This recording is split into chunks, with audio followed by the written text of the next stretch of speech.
Welcome back to Math for Technology. We are moving on into Chapter 8, which deals with vectors and trigonometry in non-right triangles. So in this first section, we're just going to introduce ourselves to vectors and what they are about, what their parts are, and how do we use them in general. The first thing we need to know is what a scalar is. And a scalar is some type of number that only has size or magnitude.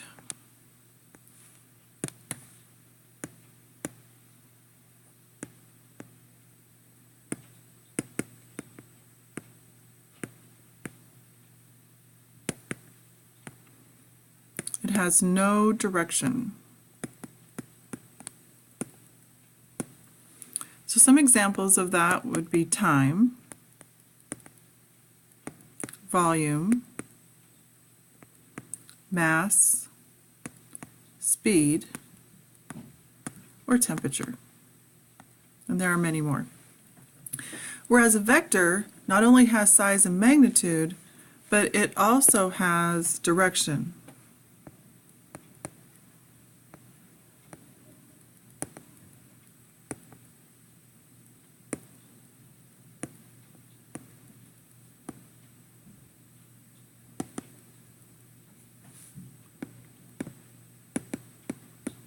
So the direction is what's going to distinguish between a scalar and a vector. Magnitude is the length indicated.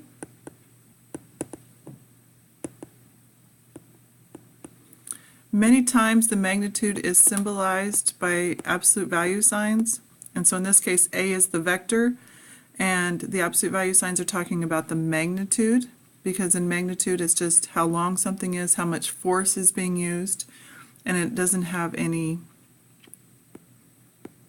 positive or it's not negative, it's only positive. That's why the absolute value signs.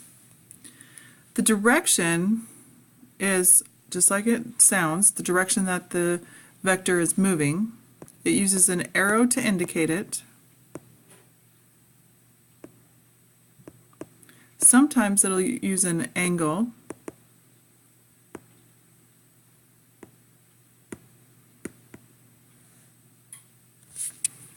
Things that are examples of vectors are force, velocity, acceleration, torque, and electric or magnitude fields. And of course there are more.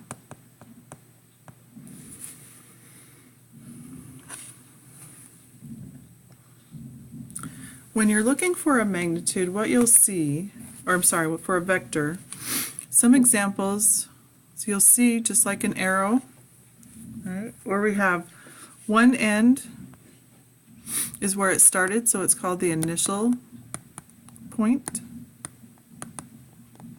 and where it ends is the terminal point. Each end could be labeled with a letter, so E and F. If that is the case, then what you'll see is it'll say E, F with an arrow above it, and so this indicates that you are working with a vector. If by chance you see two vectors that have the same magnitude and direction, then they are equal.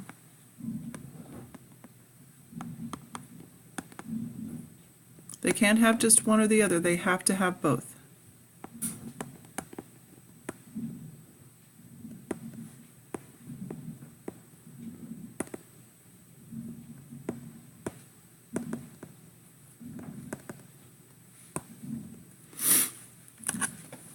Now you also might see a vector written as just a single letter, so like a little a. That sometimes will happen. Resultant vectors are when you put more than one vector together. So it could be two vectors that you're adding, it could be more.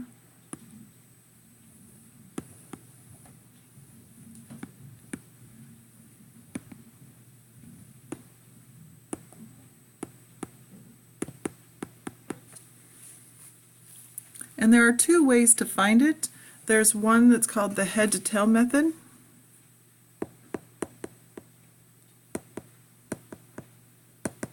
And the other one is called the parallelogram method.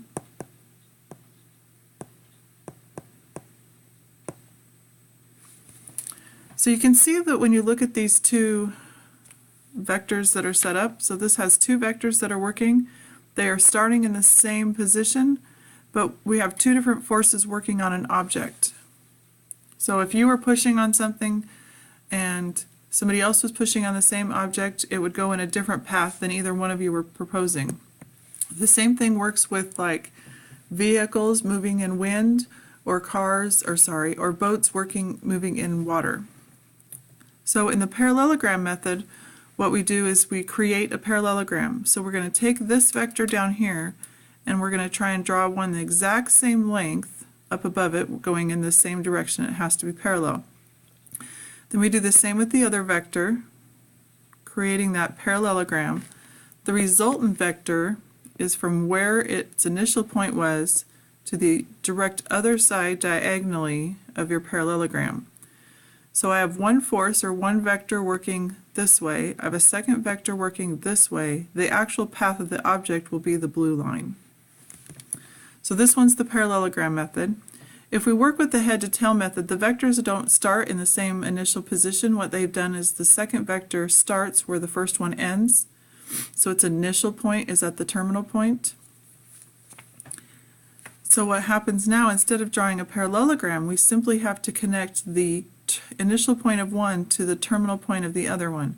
This is the path that's being created with the head to toe method, or head to tail method.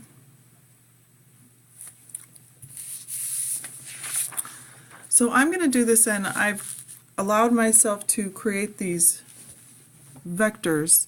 If I was doing this by hand, I would actually just redraw them as I did on the first one. So this is vector A, vector B, C, and D. You can see they're different lengths, which means they're different magnitudes. They are also different directions. So what this one down here in this example is asking me to do is take vector A and add it to vector B. So I'm going to take vector A, if I can grab it here,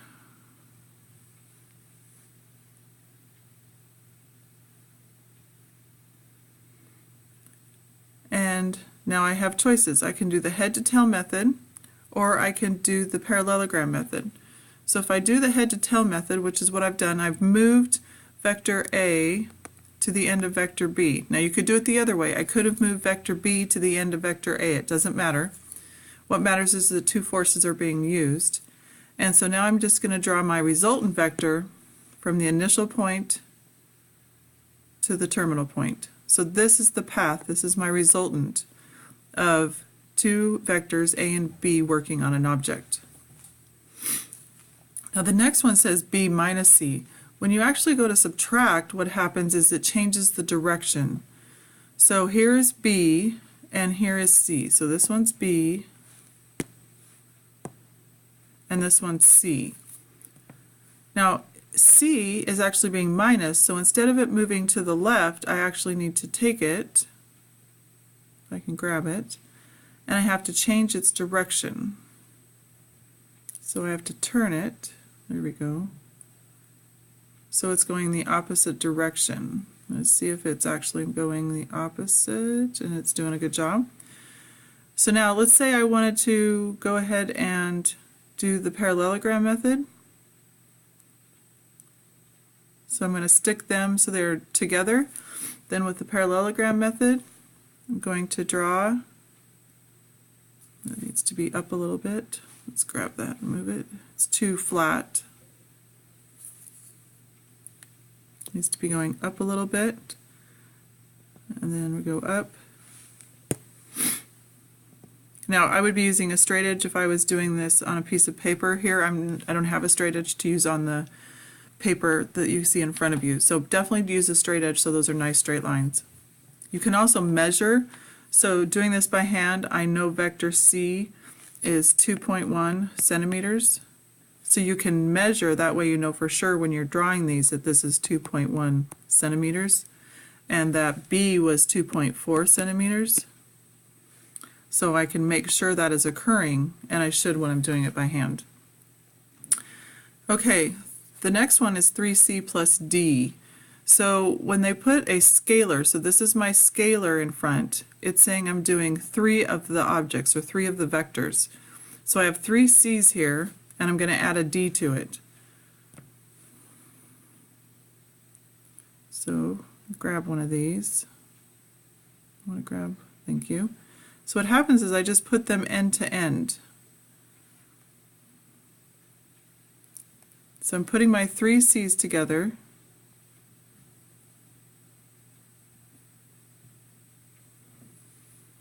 And then I'm going to take my d, and it doesn't matter, I can put it on this end or I can bring it over here on this end, depending on what method I want to use. I'm actually going to go ahead and leave it on this end, but I'm going to use, oops, I changed this direction. That's never a good thing. I need to bring it back to its direction. This is the bad part about trying to do this dragging method. Trying to do head to tail. So we're going to go with that's close enough.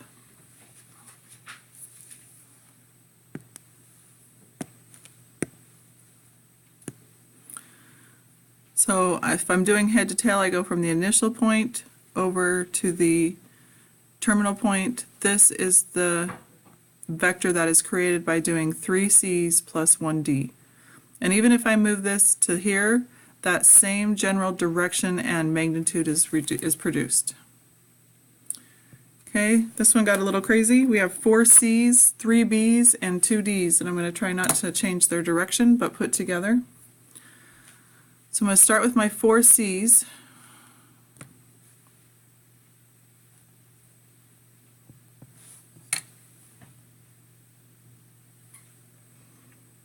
So 1,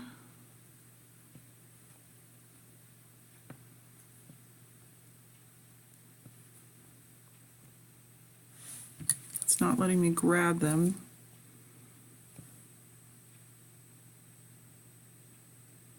2,